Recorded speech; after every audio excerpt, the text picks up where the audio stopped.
Hi, I'm going to show you a few things that you can do with the mid-side EQ.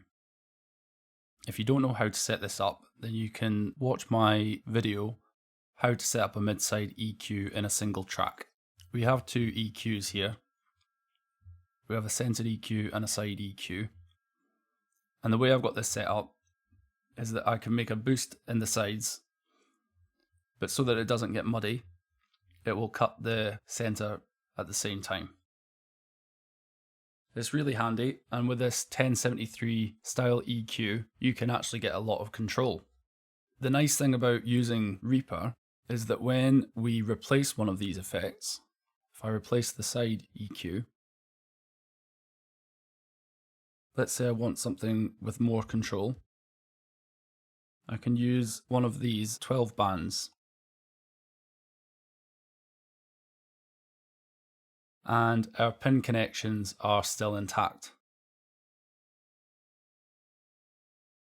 So this way we can have more control over the sides, and we could do the same thing with the center EQ.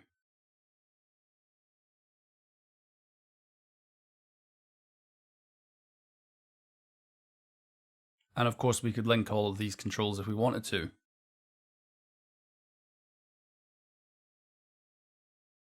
You might not want to do that. Chances are you want to make a nice low end boost in the center and leave the sides as they are. So this is a good way of doing that. And you could make a high end boost in the sides, and you could do an equivalent cut in the center.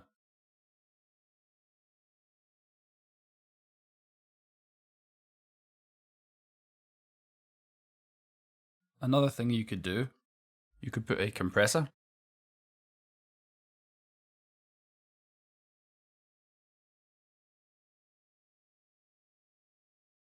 On the sides you could put reverb. So then we can compress the center and put reverb on the sides. I've got a drum track here, so we can listen to what that sounds like.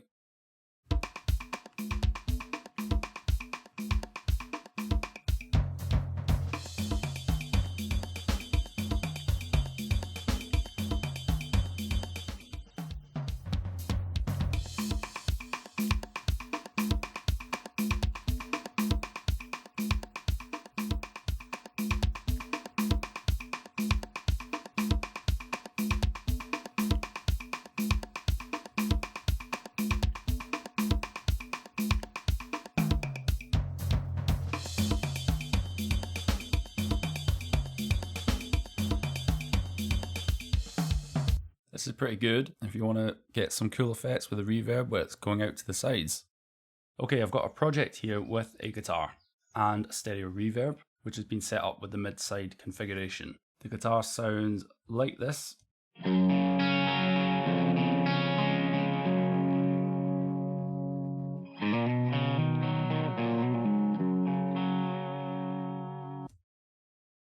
The first thing we want to do to make this work is we want to have the guitar running in stereo. So I'm going to duplicate this track. I actually want the audio to run through one track.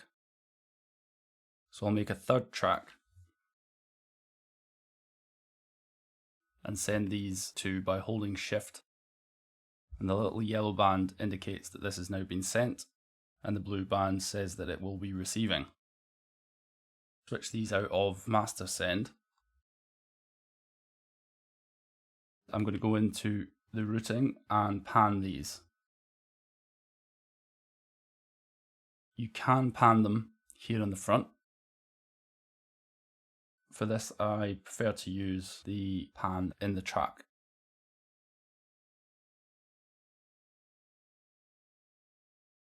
Then we're going to send this track to the reverb and switch on the master send. I'm going to call this track guitar send. Now let's listen.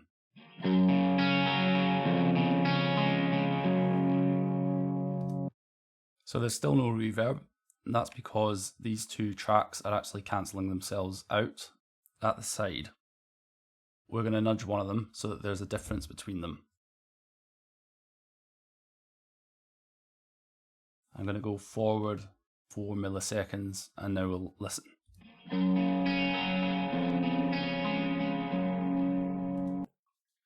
Absolutely tons of reverb, and we are clipping a little bit. So let's turn the effect down.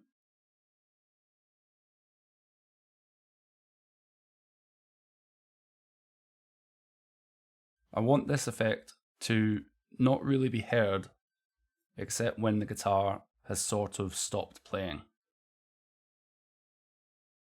So the way I'm going to do that is with sidechain compression. I'm going to need 2 tracks for this.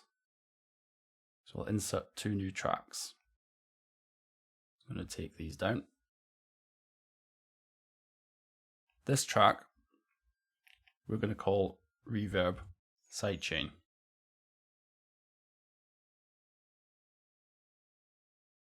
And we're going to take the reverb out of the master send and into the reverb sidechain. And we will plug this in to this track, which we will call aux.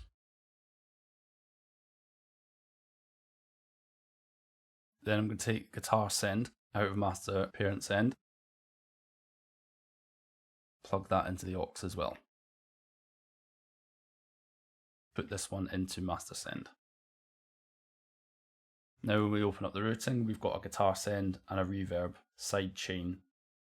We can mix the amount of levels we want to hear coming through the track.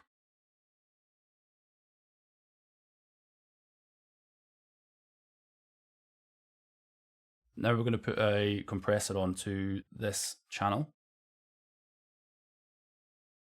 We'll use Reaper's Rear Comp.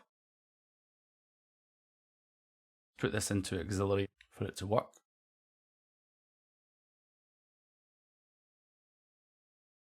And we're going to take from the guitar send into the compressor. Let's just set up the compressor a little bit so that it's going to work straight away.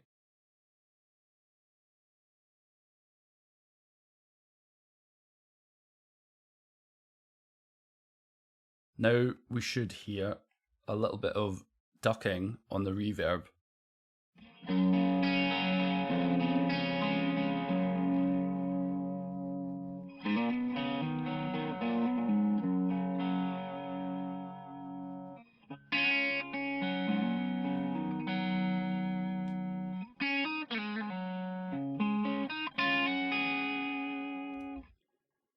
We can now hear that reverb is starting to wash in, and it's only washing in on the sides, which is a nice effect.